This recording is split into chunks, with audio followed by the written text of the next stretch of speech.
First impression matter, optimize your page. Marcel Butad, isang masiskarte sa buhay. Alam niyo po ba na ako din? Kung gusto ko ng kulay na to, yun yung gagamitin ko kapag nagki-create ako ng content. Kahit sa thumbnail ko, paiba-iba rin. And then, yun yung naging problema. Magulo, at hindi ako nakikilala ng audience ko. Ano ba talaga yung branding ko? Pagdating sa color, pagdating sa font, at yung editing style ko, paiba-iba rin. Basta, kung ano yung gusto ko lang, 'di ba? But, yung problema na yon, nahanapan ko ng solusyon when I find out the profile optimization. Natutunan ko siya na meron akong ginagawang batch creation and doon, yung editing style ko napapanatili. So, yun lang at yun lang. 'Di ba? Pati sa font, pati sa kulay. Gusto ko siyang ipapanatili para pag bisitahin nyo yung account ko, maalala nyo na to si Mase, ito yung font na ginagamit niya, ito yung kulay na ginagamit niya, at ito mismo yung style niya kapag nagkikreate siya ng content. Kaya naman, sa video na to, isi-share ko sa inyo yung about sa profile optimization. Kapag may dumaan sa profile mo, ilang segundo lang bago sila mag-decide kung ifa-follow ka ba nila o hindi.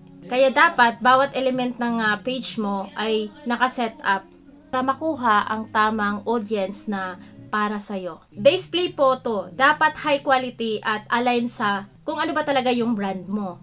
Agad makilala na ikaw yan. In post, hindi dapat ito yung pinaka-viral o popular content. Piliin mo yung pinaka nagre-represent sa brand identity mo. It acts as an contextual anchor. Nagbibigay ng snapshot kung sino ka at ano yung ginagawa mo.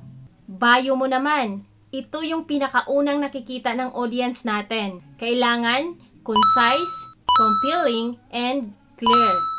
Kung nandito ka pa rin sa video na to, sagutin mo yung tanong na, bakit kita ifa-follow? Tandaan na it's an audience filter. Yung tamang tao para sa'yo ay magfa-follow.